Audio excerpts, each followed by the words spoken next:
Hi, I'm Matt and welcome to Guitardomness, your online resource for guitar and musician techniques. Today's session we're going to be looking at taking that percussive strumming technique, the bluegrass chop I introduced in one of my previous videos, and introduce to you a drum kit sound, or beat strumming.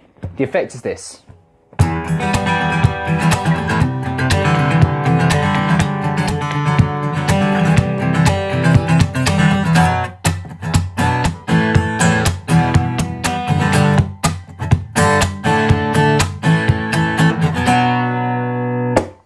So by contrast, if I were to play that without the beat drum, this is what we would have.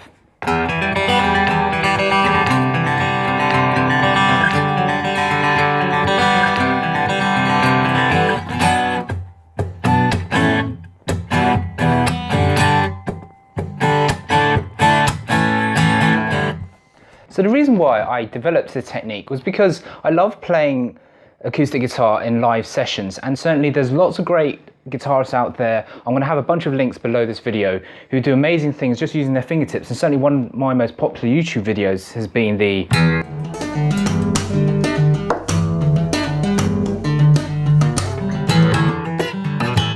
However, I found that during live sessions, especially when you don't have that luxury of being plugged in, especially with lots of musicians, you are struggling to be heard. And with large groups, when you have violins and banjos and saxophones, there's not really a chance of you cutting through if you're just doing a lot of finger picking or finger tapping.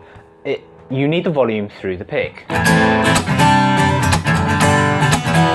as opposed to... Even though I'm going to use the technique I have expressed and have shown within both the other videos, so please go and watch them, the two-hand tap, where I'm using the top part of the guitar body, and the bluegrass chop or percussive strum part 1. So let's break the technique down. Now, without any double tracking, I'm not using my foot to cheat or anything. This is purely your strumming hand technique exercise. So I'm going to do a simple 1, 2, 3, 4 beat.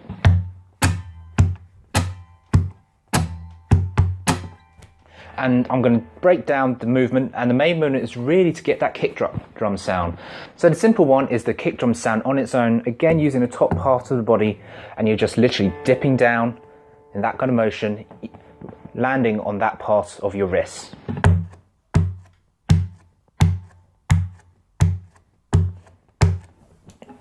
The trickier one is actually playing a note together with that movement. Now when you're slapping, it was quite easy to do because you're naturally moving down. However, when you're strumming, your motions are actually more up and down. So in order to do the downward stroke, you're actually going to flick. So instead of just doing a downward motion like that, you're going to flick across. So what you're actually doing in slow motion is, as you're coming down, you're raking across the strings and hitting the guitar body. And I've found the best way to get the best sound is to try and bounce that. So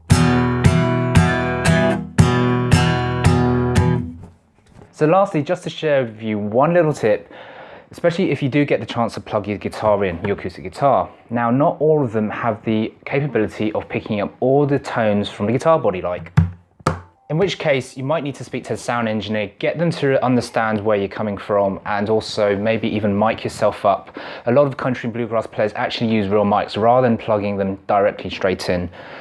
And that's pretty much it. So like I broke down with the other two-hand tap and the other percussive strum technique, it's all about figuring out where in your strumming pattern you can fit these tones in.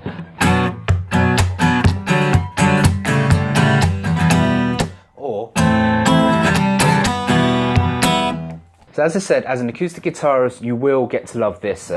It's a very unusual technique and it's worth pursuing, because from that point onwards you'll have both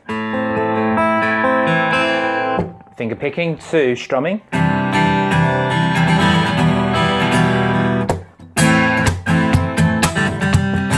beat strumming. So one activity and exercise I think just to get you going is, again, 1, 2, 3, 4, and now to groove in.